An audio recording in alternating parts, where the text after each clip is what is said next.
So আমরা এখানে H দিয়ে রাখি, যেহেতু আমাদের ব্রিটিশ নিয়মটা ফলো করতে হয়।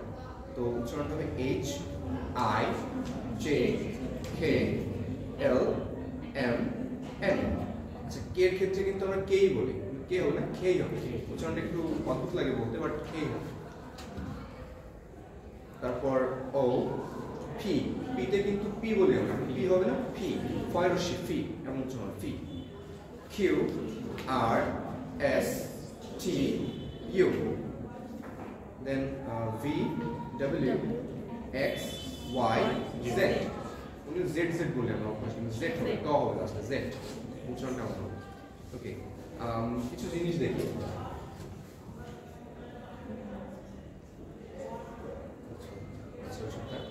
আমরা B A S I C A L Y, basically বলতে অভ্যস্ত না সবাই আমরা, কিন্তু উচ্চারণটা হবে বেসিকলি।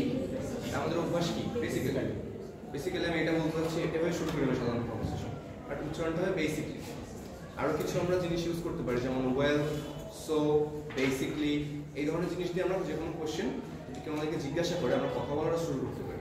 যদি আমি আপনাকে জিজ্ঞাসা করি যে so what do you like to do in your free time, হঠাৎ করে শুনতেছেন না ফ্রি সময় আমি কী করি, হঠাৎ করে অ্যান্সার নাও বলতে পারে, তখন আমি শুরু করতে পারি ওয়েল, এই যে একটা ওয়েল টেনে বলা, এই টেনে বললে আমি সময় নিচ্ছি, আমি কি বলবো এর পরে সেটা আমি বুঝতে পারছি।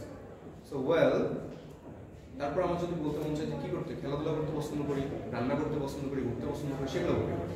তো well, in my free time কোয়েশ্চেনটাকে ইউজ করলাম, what do you like to do in your free time.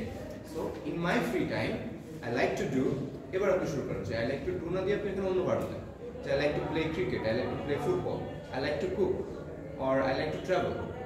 এবার আপনি একটা এক্সাম্পল নিয়ে আসতে পারেন, যে আমি যদি ট্রাভেলের কথা বলি তাহলে বলতে পারি যে last month I went to a trip to Sundarban with my family or with my friends, with my colleagues, whatever you prefer. এগুলো দিয়ে আমি স্টার্ট করতে পারি। এরপর যদি অন্য কেউ আপনাকে জিজ্ঞাসা করে যে আপনি আজকে ক্লাসে আসছেন, ক্লাসে কি শিখছেন, যে what did you learn in your today's class, তখন আপনি কি বলতে পারেন যে ইন টুডেজ ক্লাস, বা ওয়েল দিয়ে শুরু করছে, সো অথবা ওয়েল ইন টুডেজ ক্লাস, আপনি এটুকু সময় ভাবার জন্য নিচ্ছেন। এরপর আপনাকে ট্রান্সলেট করতে হবে, ইংলিশে আনতে হবে। ফার্স্টে মানে দোভাষীদের জন্য একটা সমস্যা হচ্ছে, আপনাকে ফার্স্টে বাংলা অ্যান্সার চিন্তা করতে হবে, দেন ওটা ইংলিশে ট্রান্সলেট করতে হবে নিজের মাথার মধ্যেই, তারপরে বলতে হবে। সো এই যে একটা ট্রানজিশনটা, এটা একটু টাফ হয়ে যায় সবার ক্ষেত্রে, অনেকের ক্ষেত্রে জিনিসটা টাফ হয়ে যায়। সো আমরা কি ট্রাই করতে পারি যে এটা একটু অভ্যাস করতে হবে, আমি কি বলতে চাচ্ছি, আমি কি বলতে পারতেছি, যে আদৌ আমি কি বলতে চাচ্ছি, পরে নিজেকে একটা ফিডব্যাকের মধ্যে রাখতে হবে। আপনি যখন স্পিকিং প্র্যাকটিস করতেছেন, একটা ফোন রেখে দেন কাছে, রেকর্ডিং ডিভাইসের সাথে রেকর্ড করলেন কি কথা বলতেছেন, দেন আপনি এটাকে আবার শুনলেন কি বললাম আমি, তাহলে আপনার একটা নিজের একটা ফিডব্যাক চলে যাবে, আর এটা তো আমি ভুল বলছিলাম, এখানে তো পূর্ণ কিছু ব্যবহার করা যায়। এভাবে নিজের একটা ফিডব্যাকের জন্য ব্যবহার করা যেতে পারে। ওকে, তো আমরা আজকে ওয়ার্কশপটা খুব ইম্পর্টেন্ট, আমরা একটু সেটাই ফলো করি, সেটাই দেওয়া আছে। আচ্ছা, কিছু ইম্পর্টেন্ট ভোকাবুলারি দেওয়া যেগুলো আপনাদের মানে স্বাভাবিক ব্যবহারিক জীবনে কাজে লাগে। যেমন গ্রিটিংস আছে কিছু, গ্রিটিংস বলতে কি বুঝি আমরা, শুভেচ্ছা বিনিময়। কারোর সাথে দেখা হলে আমরা স্বাভাবিক কি বলি, হাই হ্যালো। আমরা সবাই কিন্তু মোটামুটি চ্যাটিং হোক বা টেক্সটিং যাই বলি, hi hello, good morning, good night, এগুলো বলতে অভ্যস্ত। সেগুলো নতুন কিছু না, যে how are you, I am fine, এই কয়েকটা জিনিস কিন্তু আমরা মানে জাস্ট আমাদের ডে টু ডে লাইফে করেই থাকি। এটা দিয়ে আমরা ট্রাই করতে পারি যে আমাদের অভ্যাস কি, হ্যালো, কল ধরেই হচ্ছে হ্যালো, হ্যালো না হ্যালো, হ্যাঁ সে মানে হ্যাঁ না হ্যালো, মানে আমরা বলি হ্যালো, অভ্যাস যেটা আর কি আমাদের। Then hi, then good morning, good night, how are you, I am fine.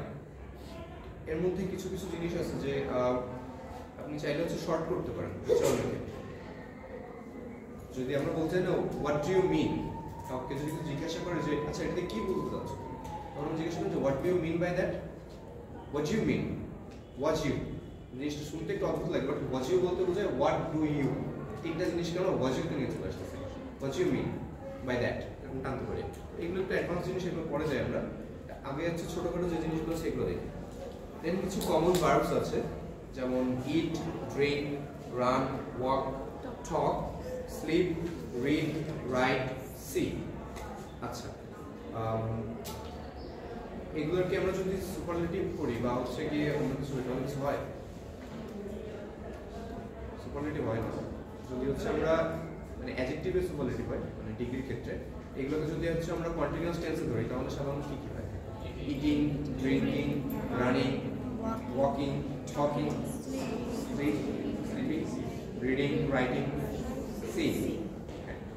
এইগুলা হচ্ছে আমরা মানে কি বলতে চাচ্ছি আমি, যে একটা জাস্ট আপনি ওয়ার্ড শিখলেন, এটাকে শুধুমাত্র ইটের সাথে সীমাবদ্ধ রেখেন না, ইটটা দিয়ে কি কি করা যেতে পারে। ইটকে আমি ইটিং করতে পারি, আই হ্যাভ ইটেন বলতে পারি, আই এট বলতে পারি। তো প্রত্যেকটা ভার্বের টেন্স চেঞ্জ করতে পারেন, পজিশন চেঞ্জ করতে পারেন, অর্থ পাল্টাতে পারেন। একটা জিনিস দিয়ে অনেক কিছু চেঞ্জ করা যায়। একটু হোয়াইট বোর্ড থাকলে আমার দেখাতে সুবিধা হতো। ওয়াটার মানে কি? জল বা পানি, যেটা এখন আই এম ড্রিঙ্কিং ওয়াটার, এখানে ওয়াটারটা কি হিসেবে ব্যবহৃত? পার্টস অফ স্পিচের কি হিসেবে ব্যবহৃত হচ্ছে? Noun, pronoun, verb, adjective, adverb কি হিসেবে ব্যবহৃত হচ্ছে? নাউন হিসেবে। যদি আমি বলি I am watering the plants, তখন কি হচ্ছে?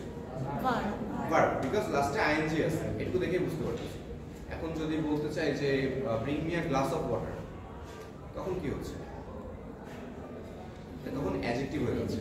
বিকজ আমি চাচ্ছি কি যে bring me a pen, bring me a pen, এরপর যদি বলি ব্ল্যাক পেন, তাহলে ব্ল্যাকটা হচ্ছে পেন কি সেটা বোঝাচ্ছে, এটার অ্যাডিশনাল ইনফরমেশন দিচ্ছে।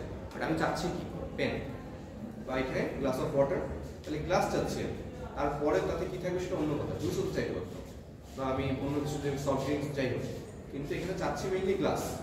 এই জন্য গ্লাসটা হচ্ছে আমাদের নাউন থাকছে, নাউনের যেটা হচ্ছে বৈশিষ্ট্য প্রদান করবে সেটা হচ্ছে অ্যাডজেক্টিভ। তো এগুলো এখানে দেওয়া নাই, বাট আচ্ছা আচ্ছা কিছু উচ্চারণ আছে, যেমন অ্যাপল। অ্যাপলটা হচ্ছে আমার বাংলাতে আপেল যা বলি, ইংলিশেও সাধারণত আপেল বলে অভ্যস্ত আমরা, এটা উচ্চারণ হবে অ্যাপল।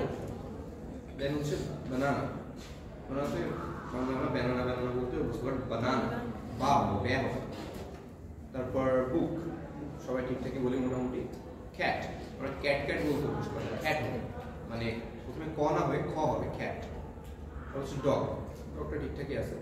এলিফ্যান্ট, এল ই হবে না, এলে, এলিফ্যান্ট। দেন হচ্ছে ফ্লাওয়ার, ফ্লাওয়ার সবাই মোটামুটি বুঝতো। দেন গিটার, গিটার। আর যে কোনো মানে যদি ওয়ার্ডে লাস্টে আর থাকে, সাধারণত এটাকে একটু উচ্চ রাখতে হয়। যদি আমরা ব্রিটিশ নিয়ম ফলো করি সেক্ষেত্রে একটু উচ্চ রাখতে হয়। যেমন গিটার, লাস্টে ঠা বলতেছে, রটা কিন্তু আসতেছে, এটা একটু খেয়াল করতে হয়। দেন হাউস, এই কয়েকটা জিনিস আছে। আর তারপর হচ্ছে স্পিকিং জেনারেল রুলস, আবার শুরু হচ্ছে। আচ্ছা এটা আপাতত থাকে, এটা হচ্ছে